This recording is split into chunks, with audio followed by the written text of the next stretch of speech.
नमस्कार, आदाब। मैं हूं खुर्शीद रब्बानी। हमारी आवाज में आप सबका स्वागत, इस्तकबाल। दुनिया भर में इन दिनों रोहिंग्या मुसलमानों का मुद्दा छाया हुआ है। म्यांमार में जारी हिंसा के बीच रोहिंग्या मुसलमान बांग्लादेश सहित कई देशों में अपनी जान बचाकर पनाह ले रहे हैं। भारत में भी करीब 40,000 रोहिंग्या रह रहे हैं, लेकिन अब रोहिंग्याओं को भारत से वापस भेजने की आवाज भी उठने लगी है, जिसके बाद इस मुद्दे पर सियासत भी तेज हो गई है। हमारी आवाज में आज आपको दिखाएंगे कि आखिर भारत में शरणार्थियों का इतिहास क्या कुछ कहता है, और क्या रोहिंग्या मुसलमानों से वाकई इस मुल्क को कोई खतरा है, या फिर इस मामले में इंसानी नजरिया ही सबसे अहम पहलू होना चाहिए।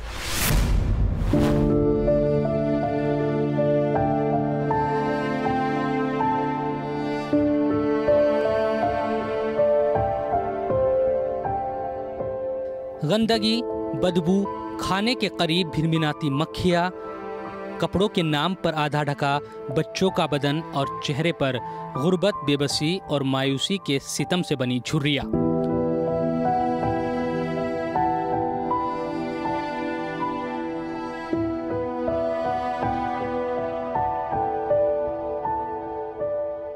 दिल्ली के मदनपुर खादर में मौजूद ये वो इंसानी बस्ती है जहां इंसान रहते तो हैं, लेकिन इंसानों के जिंदा रहने के लिए जो ज़रूरी बुनियादी चीज़ें हैं वो इन्हें कतई मैसर नहीं।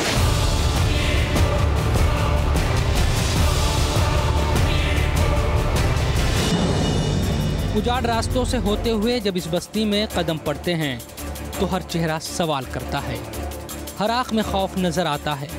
मासूम बच्चों से लेकर औरतों और बुजुर्गों तक के चेहरों पर एक अनकहा सवाल ये पूछता है कि आखिर इतनी बड़ी दुनिया में ज़मीनें तंग क्यों हैं।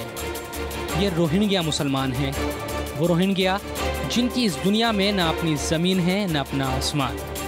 वो रोहिंग्या जो दुनिया भर में दर दर की ठोकरें खाते हैं, अपने ऊपर होने वाले जुल्म सितम से बचने के लिए मारे मारे फिरते हैं।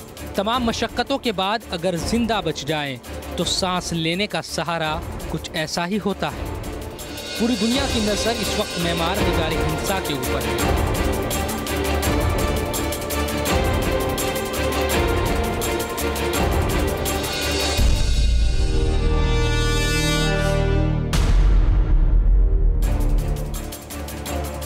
म्यांमार के रखाइन में जारी हिंसा के बाद से ही वहां रहने वाले रोहिंग्या मुसलमान बांग्लादेश समेत कई मुल्कों में अपनी ज़िंदगी को बचाने के लिए भाग रहे हैं।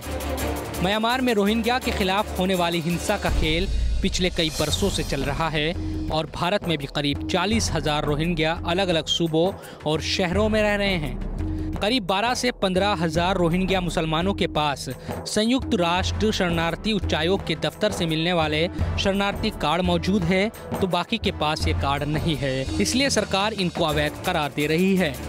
25 अगस्त से शुरू हुई म्यांमार हिंसा के बाद से ही भारत में भी ये मांग तेज हो चली है कि रोहिंग्या मुसलमानों को वापस भेजा जाए, और सरकार ने इस बात को कहा भी है कि गैर कानूनी तरीके से रहने वाले रोहिंग्या को वापस भेजा जाएगा, क्योंकि इससे मुल्क के अंदरूनी हिफाजती इंतजामों को खतरा है।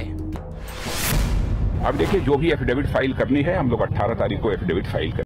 We can't keep on accepting illegal migrants indefinitely. We must have a system in place.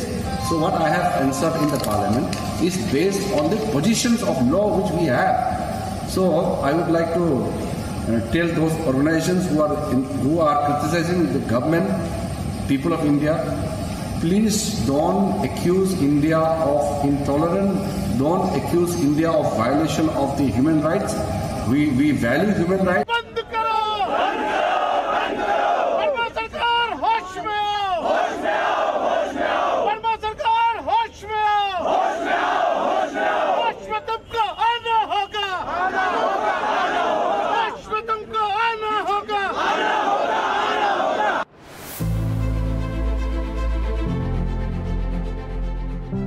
Bharat सरकार के रोहिंग्या मुसलमानों से जुड़े इस फैसले के बाद से ही इसकी मुखालफत भी तेज हो गई। मानवाधिकार संगठनों से जुड़े लोग इसे भारत की परंपरा के खिलाफ बता रहे हैं, तो देश की राजधानी दिल्ली समेत कई शहरों में भी रोहिंग्या की हिमायत में प्रदर्शन हुए। अगर आप संयुक्त राष्ट्र शरणार्थी उच्चायोग की वेबसाइट पर जाए तो शरणार्थियों पर देश के स्टैंड की झलक मिलेगी। इस पर लिखा है कि भारत में लोगों को शरण देने की परंपरा काफ़ी पुरानी है और ये सदियों से चल रही है, लेकिन भारत सरकार की तरफ से जो तर्क दिए जा रहे हैं वो कहते हैं कि शरणार्थियों के आतंकी कनेक्शन की आशंका है। ये शरणार्थी न केवल भारतीय नागरिकों के अधिकार पर अतिक्रमण कर रहे हैं, बल्कि सुरक्षा के लिए भी चुनौती है। रोहिंग्या शरणार्थियों की वजह से सामाजिक, राजनीतिक और सांस्कृतिक समस्याएं खड़ी हो सकती हैं। म्यांमार में हालात खराब है और इसी के मद्देनजर संयुक्त राष्ट्र ने भारत से परंपरागत कानून का पालन करने का निवेदन भी किया। ऐसे में सवाल यह है कि क्या रोहिंग्या शरणार्थियों को शरण देने से भारत इनकार कर सकता है? ये सवाल इसलिए भी क्योंकि भारत में कोई शरणार्थी कानून नहीं।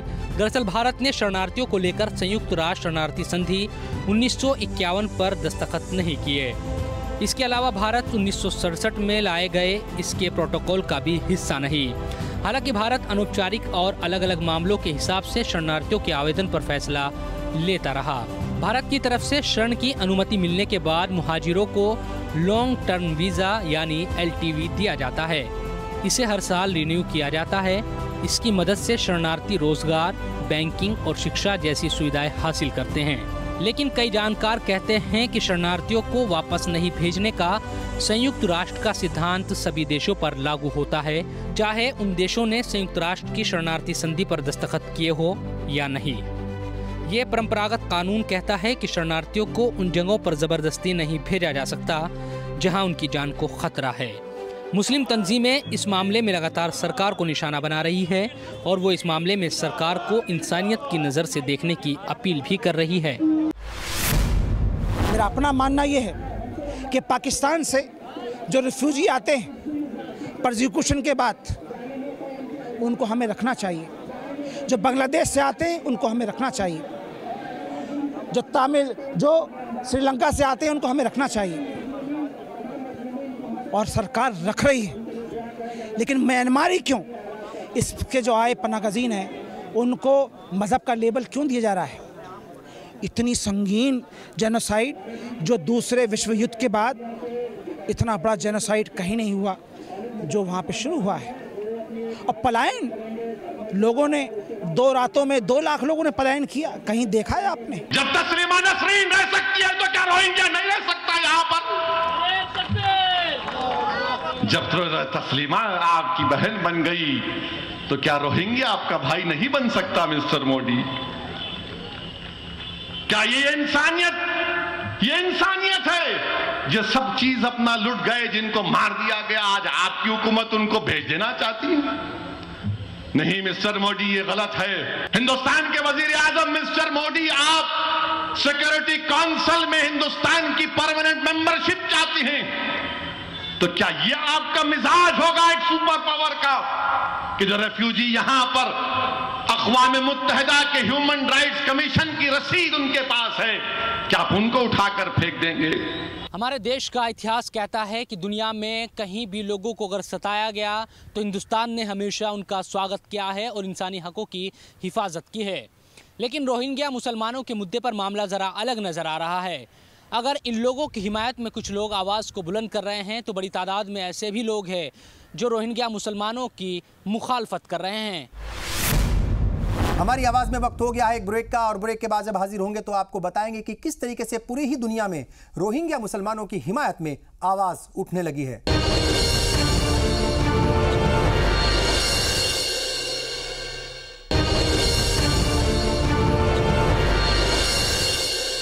ब्रेक के बाद एक बार फिर आप सबका स्वागत। इस्तकबाल, आप देख रहे हैं हमारी आवाज़। रोहिंग्या मुसलमानों को देश की आंतरिक सुरक्षा के लिहाज से सरकार ठीक नहीं मानती, लेकिन रोहिंग्याओं की हिमायत करने वाले लोग सरकार की इस दलील को गलत बता रहे हैं। यही वजह है कि बर्मा दूतावास से लेकर कई स्टेट कैपिटल्स में रोहिंग्या मुसलमानों की हिमायत में प्रदर्शन हो रहे हैं।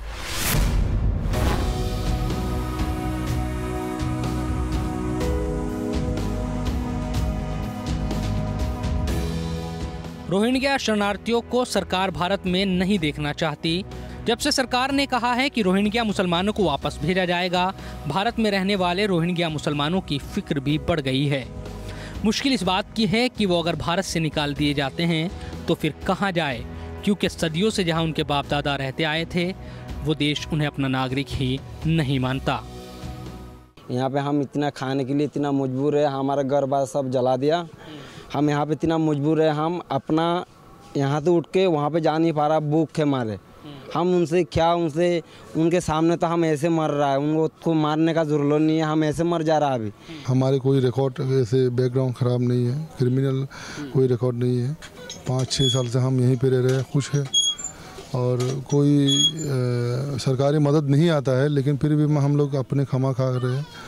कोई ऐसे हमारे बहुत खुश थे हम। सब कुछ परेशानी है, पानी भी गंदा है और काम तो बहुत कम है। डर लगता है, मैं हमारा पापा की भाई मार गया। म्यांमार में रोहिंग्या को एक वर्जिश शब्द समझा जाता है। म्यांमार सरकार राखीन प्रांत में रहने वाले मुस्लिम अल्पसंख्यक रोहिंग्या की पहचान को खत्म करने के लिए उन्हें बांग्लादेश से आया हुआ बंगाली मानती है। म्यांमार के 1982 नागरिकता कानून के अंतर्गत रोहिंग्या को 135 निर्जातीय समूह में भी शामिल नहीं किया गया है। हिंदुस्तान की एक तारीख रही है और सदियों से यहाँ मजलूमों को इंसाफ मिला है। दुनिया के कई मुल्कों से आकर मुहाजिर हिंदुस्तान में बसे हैं। इतिहास पर नजर डाली जाए तो ये साफ है कि शरणार्थियों के लिए भारत हमेशा अपने दरवाजे खोलता रहा है। भारत और पाकिस्तान दोनों आज़ादी के दौरान बड़े पैमाने पर विस्थापन की समस्या का गवाह रहे। 1947 के विभाजन के बाद 7.5 मिलियन हिंदू और सिख शरणार्थी पाकिस्तान से भारत आए। इतिहास में दर्ज अब तक के सबसे बड़े इस व्यापक मानवीय संकट के समय में भी काफ़ी कम अंतर्राष्ट्रीय सहायता मिल पाई। बाद में 1971 में बांग्लादेश की आज़ादी की लड़ाई के वक्त 10 मिलियन शरणार्थियों ने भारत का रुख किया। 1983 में श्रीलंका ने लाखों शरणार्थियों को पैदा किया। इसके अलावा 50,000 तमिल शरणार्थी पहले से ही पश्चिम देशों में शरण लिए हुए हैं। तमिलनाडु में शरण लिए अधिकांश श्रीलंकाई शरणार्थियों को स्वेच्छा से वापस भेज दिया गया, लेकिन उत्तर पूर्व श्रीलंका में चलते रहे सुरक्षा संकट की वजह से अभी भी 60,000 से ज़्यादा शरणार्थी वापस जाने से हिचक रहे हैं। 1960 के दशक से ही भारत 1 लाख से भी ज़्यादा तिब्बत और 50,000 बांग्लादेशी बौद्ध शरणार्थियों की मेज़बानी कर रहा है, जिनमें कुछ ने तो हाल ही में भारत का रुख किया है। ऐसे में अब लोग सवाल उठा रहे हैं कि जब भारत अतिथि देवो भव में यकीन रखता है तो फिर 40,000 रोहिंग्या मुसलमान कैसे वापस भेजे जाएंगे, जबकि उनकी ज़िंदगी म्यांमार में कतई सुरक्षित नहीं। दिल्ली में रहने वाले रोहिंग्या मुसलमानों के लिए पिछले कई बरस से काम कर रहे नवेद कहते हैं कि वक्त वक्त पर पुलिस, सीआईडी और यूएन से जुड़े लोग इन लोगों से मिलने आते हैं और इनके बारे में पता करते हैं, लेकिन कभी भी इस तरह की गतिविधि इन लोगों की नहीं रही जो देश की आंतरिक सुरक्षा के लिए खतरा बने, क्योंकि इनके पास तो रहने और खाने के भी लाले हैं। 2012 से लेकर अब तक करीब 5 या 6 साल होने जा रहे हैं, तो तब से लेकर आज तक तो मैं शायद दिन में 2-3 बार यहाँ आता ही हूँ और कई घंटे यहाँ रहता हूँ। उसके अलावा कभी आज तक हमें तो देखने को नहीं मिला। ये लोग बेचारे खाने पीने के इनके वांदे हैं। इनको ये जो जगह है 1100 गज की लैंड है, वो ज़कात फाउंडेशन ऑफ इंडिया की है और जब से ये लोग आए हैं तब से यहाँ रह रहे हैं। इनके खाने पीने का भी इंतज़ाम हम लोग करते हैं और ये लोग बेचारे अब अपने रोज़ी रोटी के लिए कोई अपना दिहाड़ी मजदूरी का काम करता है, कुछ लोगों ने अपनी दुकानें बाहर चला ली हैं, कोई अपना पान बीड़ी बेच रहा है, तो ये लोग अपनी मेहनत मजदूरी कर रहे हैं और बाकी इनके बच्चे स्कूल को जाते हैं, उनकी फ़ीस ज़कात फाउंडेशन ऑफ इंडिया देता है, या और इनको कोई बीमारी में ज़रूरत पेश आती है, पैसे की आती है, तो वो भी हम लोग इनको देते हैं।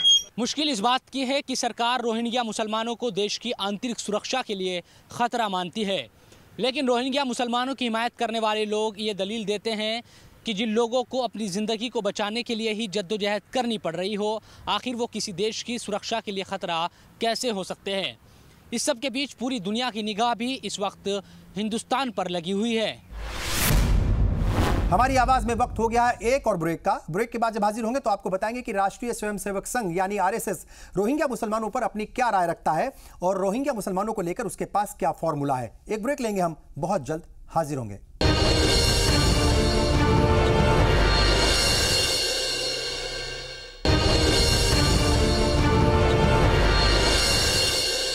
ब्रेक के बाद एक बार फिर आप सबका स्वागत, इस्तकबाल। आप देख रहे हैं हमारी आवाज।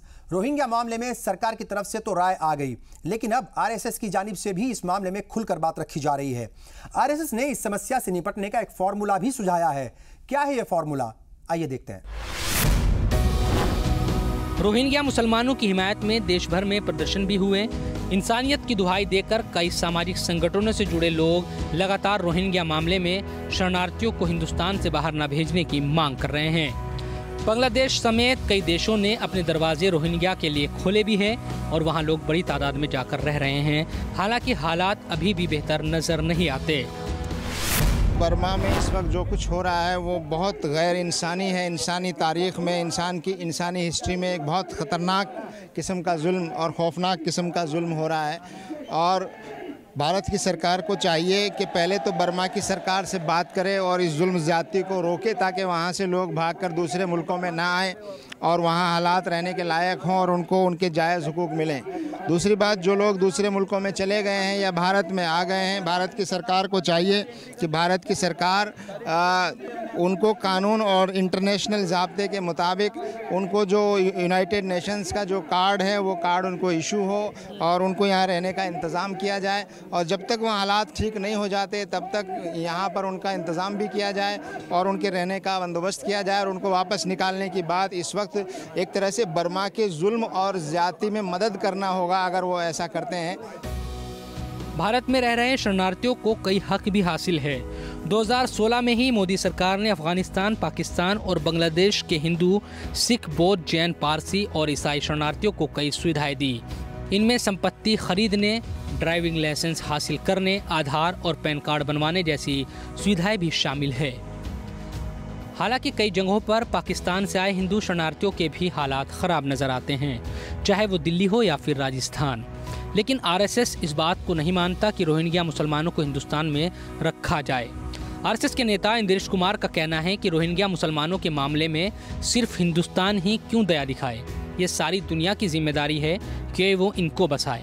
भारत में सुरक्षा के लिहाज से रोहिंग्यों को रखना ठीक नहीं। रोहिंग्या जो इस्लाम मतावलंबी है, प्रश्न खड़ा होता है कि वो मूल नागरिक ब्रह्म देश के थे, वहाँ से वो क्यों निकाले गए। फिर वो बांग्लादेश में आए, बांग्लादेश ने उनको क्यों निकाला। तीसरा प्रश्न खड़ा होता है, दुनिया के अंदर इतने मुस्लिम देश हैं, किसी भी मुस्लिम देश ने आगे बढ़कर या मुस्लिम देशों की कॉन्फ्रेंस में ये प्रस्ताव क्यों नहीं पारित हुआ कि इन मुसलमानों को दर दर भटकने ना देकर हम लेंगे।